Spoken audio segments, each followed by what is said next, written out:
with you on Malaysia's #1 busy station. And we know Sebastian San as the winter. Loud and clear. Unity Malaysia is in our what? It's in our hearts.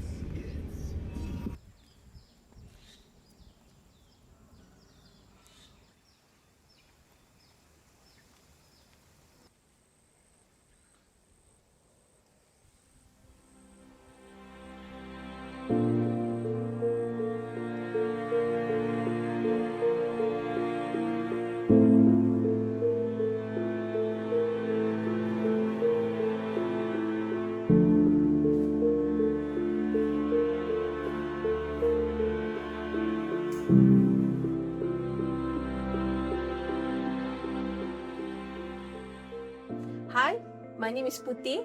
I'm the founder of Puteh Batik Lab.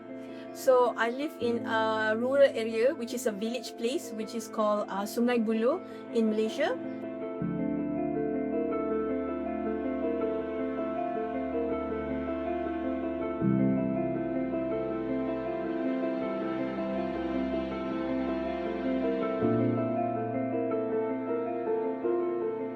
Basically, that what I love is doing batik is because why? Whenever you block and when you try to chanting on it, on the fabric, you know, when you do coloring, and also because of the smell of the wax, it gave me a bit release the tension for a little bit.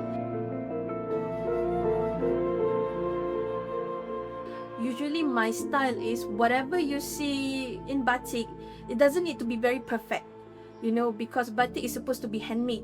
So if it's too rigid and it's too printing kind of thing, that is not batik at all. Mostly it's a digital print.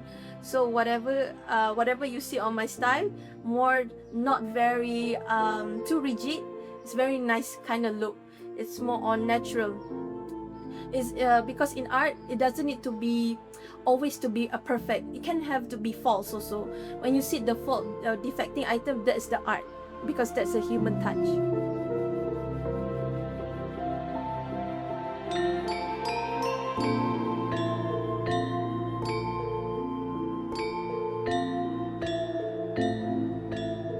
Basically, batik is actually from Egypt. If you want to know, the first who's starting to making a fabric is all come from that side, which is from the Middle East.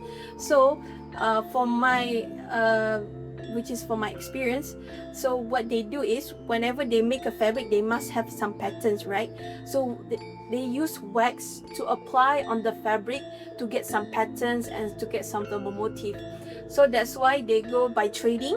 So they will go to Africa, they will go to China, and then lastly to the Southeast Asia. But for Southeast Asia, they will start a long time ago. I think it's during 1,000 years ago. Because when the batik arrived to the Malaysia, it's a bit late actually. So it's starting during 1920 when the batik arrived. Actually it's come from the trading. So it used to be the old days when the trading people come to Nusantara, or means in the Southeast Asia part. When they go trading, their boats is sink on the ocean, so they just can get a few things that method of fabric that make from batik, and then they will apply on it. So basically, batik starting in Malaysia during 1920 in east coast of Malaysia. So whenever you go to east coast of Malaysia, there's the place where all the batik origin come from. So basically, in East Coast, which is Kelantan and Terengganu, is the best place where you need to see all the batiks, all the block makers, all the artisans are come from there. So I also study at there because that's the place, and also that's how the Batik Malaysia evolved actually. So sometimes people confusing between Malaysia and also Indonesia, which is very different. I understand because the words of batik came from the Java, you know, because usually they will come to that a specific area, then they will come toward us.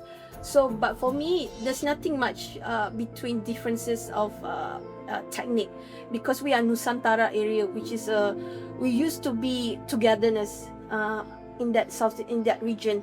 But now, because we're already separated, but we still, what the cultureness is also same toward us, which is, you want to know between Batik Malaysia and Batik Indonesia is, if you go to Batik Malaysia, the colors are which are more vibrant, and then we use a lot of floral and geometric compared to Indonesia, because Indonesia, they have a specific design and motif. They lot to use animals. As for us, we could not use, we are forbidden to use animals motif exactly. I mean, like, you cannot like do it exactly animals inside the print, because we are Muslim, so we are forbidden to use that one. As for Indonesia, because Indonesia have lots of religion, and then lots of superstitious, that's why not all people can wear certain batik. Like for us, we don't have any qualified that, oh, this one is from royalty, this one is from the locals, this one is from the normal people. No, we use everything. We use batik as a daily use. As for Indonesia, they use batik certain things like royalties, because they want to know separate things between royalties and also people, the normal people. They will see the patterns. Not all the normal people can use the royalty patterns.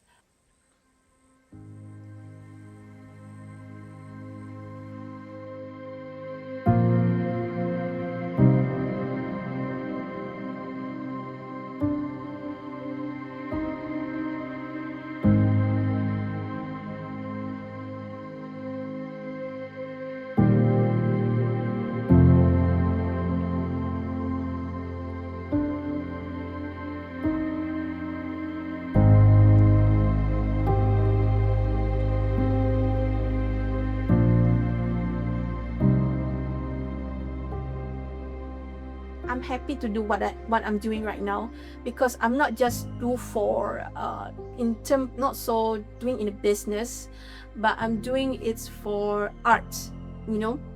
Because whatever you see that I'm doing batik right now, I'm not doing for like mass production. I'm doing for an artistic and a value of it. That's why I always say that my batik is different than the others, is because maybe some of the patterns, some of the motif, and also the design that are not so very fine, I would say, not very rigid. So I prefer to have fun inside there. It's normal to see, whenever you see my batik, is you will see some spots, not very good composition, everything. It's normal. I like that kind of thing, because that's represent me of what I'm doing batik right now. So now I see myself as a batik artist. I'm like a tree, you know. That's a method of me. So now I'm in the roots, so I'm planning to make it as a tree, to make a life inside there. So that's why I apply when I'm doing in batik. So because it's just not for purpose of living, it's a purpose of to take care of this kind of ethical aesthetica of batik.